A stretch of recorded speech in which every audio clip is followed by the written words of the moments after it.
The late afternoon sun draped the small American town in a golden haze. Children played on front lawns, couples walked their dogs, and neighbors greeted one another as they returned from work. It was a peaceful street, the kind where people knew each other by name, where everyone noticed when something was out of place. That peace, however, was about to be shattered. Ethan Blake, the only son of Richard Blake, a millionaire real estate mogul who practically owned half the city, leaned back in the leather seat of his cherry red sports car. The engine purred beneath him, a beast eager to roar. Ethan smirked as he revved it loudly, loving the attention it always drew. A few kids turned their heads in awe, and he gave them a mocking wave as if he were a celebrity. "This is how you make an entrance," Ethan muttered to himself, sunglasses glinting in the light. Earlier that afternoon, Ethan had been at an exclusive rooftop party downtown, sipping champagne he didn't pay for, bragging about his future as the heir to the Blake empire. His friends, who cared more about his father's money than him, cheered him on. Now, slightly buzzed with pride and adrenaline, Ethan decided to take the long way home, weaving through quieter neighborhoods, showing off the car's speed. He pressed the accelerator. The car surged forward with a growl, tires gripping the road like claws. Ethan laughed. Man, Dad was right, nothing feels better than horsepower. But as he approached a crosswalk, his laughter vanished into irritation. A woman, pregnant, moving cautiously, arms full of grocery bags, was slowly making her way across the street. "Are you kidding me?" Ethan snapped, slamming his palm against the steering wheel. Of all the times to waddle across, now. He honked once, impatiently. The woman, startled, turned her head. Her name was Sarah Hayes. She was in her late 20s, with kind eyes and a strength that radiated even in her fragile state. She gripped her belly with one hand, instinctively protective of the life inside her. In the other hand, a paper bag strained under the weight of milk, bread, and fresh fruit. She tried to quicken her pace, but pregnancy slowed her down. Every step was careful, steady. "Come on, lady," Ethan shouted through his half-open window. "I don't have all day." But instead of waiting, he pressed the gas, deciding to scare her into hurrying. The car lunged forward. Sarah flinched, stumbling to the side. The side mirror clipped her hip, and she fell to the pavement with a soft cry, groceries spilling everywhere. Oranges rolled into the gutter, the milk carton burst open, splattering white across the asphalt. A hush fell over the street. A couple of neighbors rushed out from their porches. An older man dropped his rake and ran over. A teenage boy shouted, "She's pregnant." Ethan hit the brakes, tires screeching. His heart jumped, not with guilt but with annoyance. He shoved open the door and stepped out, adjusting his designer jacket. "Unbelievable," he muttered, inspecting the car first, brushing off an invisible speck of dust. Then he turned to the woman still on the ground, wincing in pain. "Do you realize what you just did? You could have scratched my car." Gasps erupted from the onlookers. Sarah blinked up at him, her face pale. She tried to sit up, clutching her belly. Her voice trembled, but she forced words out. I was crossing, the light was green for me. Please, I just need help." But Ethan wasn't listening. He crouched by the car, eyeing the mirror. "If there's a dent, you better believe you're paying for it. Do you even know how much this car costs? More than your house, that's for sure." The crowd's murmurs grew angrier. A woman yelled, "Shame on you.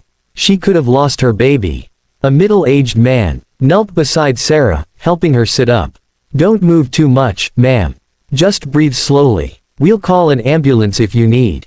Sarah shook her head weakly. "No, I'll be okay. My husband, he's coming. He'll be here soon." Her words were soft but firm, carrying a kind of quiet faith. Ethan scoffed, crossing his arms. "Your husband, what's he gonna do, yell at me? Maybe beg me not to sue you? Lady, you're in no position to act tough. You hit my car with your body." He laughed bitterly, as if amused by his own cruelty. The people around him stared in disbelief. Some pulled out their phones, recording the scene. "Do you people even know who I am?" Ethan boasted, raising his voice. "My dad owns half this town. Richard Blake. Maybe you've heard of him." "Yeah, that's right. Which means if I want, I could have this whole street cleared out tomorrow." "Don't test me." Sarah lowered her gaze, breathing heavily. Her hands rested on her belly, soothing the baby within. Despite the pain, she whispered again, more to herself than anyone else, my husband will be here, any minute now." Just then, the low rumble of a motorcycle echoed in the distance. Heads turned. A black motorcycle with military insignia approached at steady speed, its rider tall, broad-shouldered, clad in uniform. His posture was upright, commanding, and even before he removed his helmet, there was something about him that drew respect. Sarah's lips curved into a faint smile of relief. Ethan frowned. "Oh, great. Here comes the knight in shining armor." He rolled his eyes. "Let's see what tough guy act this husband of yours pulls. Bet he's just another nobody." But as the rider pulled up, neighbors straightened, whispers spreading among them. "That's Captain Hayes," one muttered. "He just came back from deployment." Another added, "He's a war hero. 3 tours overseas." Ethan froze for just a second, his confidence flickering, though he quickly tried to cover it with a smirk. He had no idea the storm he had just called down on himself. Captain Daniel Hayes removed his helmet, revealing sharp eyes that missed nothing. Without a word to Ethan, he rushed to his wife's side, kneeling to check her condition. "Sarah, are you okay? The baby?" he asked softly, his voice strong yet tender. She nodded faintly, tears welling up. The neighborhood grew silent, everyone waiting. Ethan shifted uncomfortably, for the first time realizing this wasn't a situation he could simply buy his way out of. And as Captain Hayes finally turned his gaze toward him, Ethan felt something he hadn't felt in years: fear.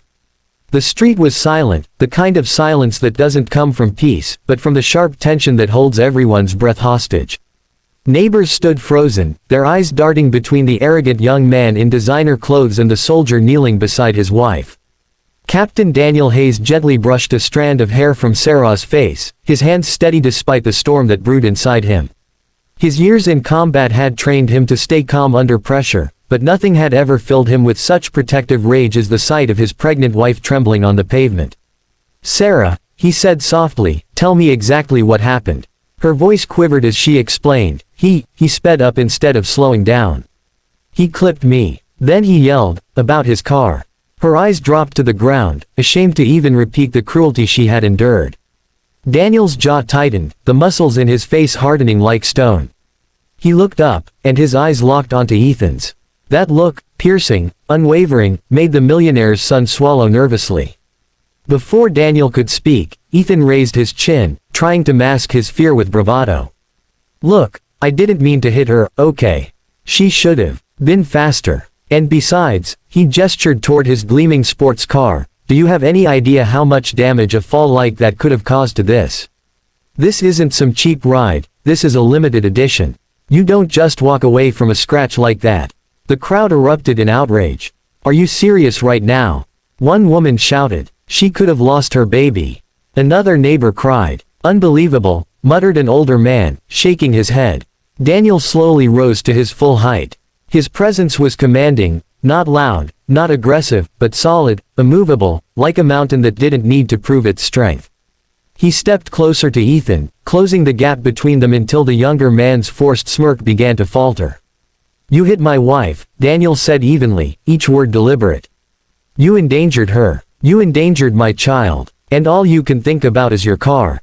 Ethan scoffed, though his voice cracked slightly. "Look, I didn't know she was pregnant, all right. And who even are you to talk to me like that?" A neighbor answered for him. "That's Captain Hayes. He's a decorated war hero. Served 3 tours overseas. Saved lives while you were out partying." Murmurs spread quickly. People nodded, their eyes filled with respect for Daniel and contempt for Ethan. The weight of their judgment pressed down on the spoiled millionaire's son, but still, his pride clawed for a way out. "So what?" Ethan said, his voice louder now, almost desperate.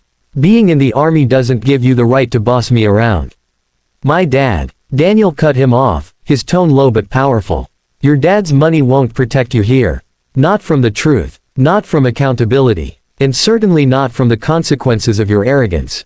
Ethan blinked, his mouth opening but no words coming out. He wasn't used to being spoken to like that, directly, firmly, without fear. People usually bent around his temper, excused his behavior because of his last name. But Daniel Hayes stood like a wall he couldn't move or manipulate. Sarah, still seated on the ground, watched her husband with tears in her eyes. She had seen him in his darkest hours, carrying the weight of war on his shoulders, but she had never been more proud of him than in this moment. Daniel continued, his voice carrying over the hushed crowd. You think money makes you powerful. You think status gives you the right to treat people like they're beneath you. Let me tell you what real power looks like. Real power is risking your life for strangers, so they can live free. Real power is protecting the weak, not preying on them. Real power is respect, something you can't buy. Ethan's bravado crumbled further. His shoulders slumped slightly, his eyes darting to the ground as if searching for an escape. But there was none. The truth surrounded him, exposed him, left him vulnerable in a way he had never felt before. Daniel took one final step closer, his voice dropping so only Ethan could hear, though everyone strained to catch his words. You nearly killed my wife and child today. You humiliated her when she was down. If this had happened overseas, if this had been a soldier under my command, you'd be facing consequences far harsher than the shame you feel now. Remember that the next time you think about pressing the gas. Ethan's lips trembled. He wanted to argue, to shout, to cling to his pride, but the intensity of Daniel's gaze held him captive. The words stuck in his throat. For the first time in his life, he felt small, not because of money, but because he was being measured against a man whose worth couldn't be bought. Finally, he turned away, muttering weakly, I'll go. His voice was hollow, drained of its arrogance. He stumbled back into his car, hands shaking as he gripped the steering wheel. Without another word, he drove off, quietly, slowly, a far cry from the reckless speed that had brought him there. The neighbors erupted into applause, not for Ethan's departure, but for Daniel. Some patted his shoulder, others thanked him for his service. Sarah was gently helped to her feet, her arms slipping into Daniel's. Are you sure you're okay? He asked again, his tone soft now, filled with nothing but love. She smiled faintly. I'm fine. You came just in time. He kissed her forehead, whispering, I'll always come for you. Turning to the crowd, Daniel spoke one last time, his words lingering long after the street cleared. Never forget, respect is worth more than any fortune. Arrogance bankrupts the soul, but humility makes us truly rich. The golden light of the setting sun seemed to embrace them, as if sealing the moment with a promise, that good people, no matter how humble, will always stand taller than those who hide behind money and pride. And Ethan Blake, though gone from sight, carried that lesson with him. For the first time, silence in his car wasn't victory, it was the sound of his conscience finally waking up. Checkmark moral of the story. Wealth and arrogance may create illusions of power, but true strength lies in integrity, humility, and respect for others.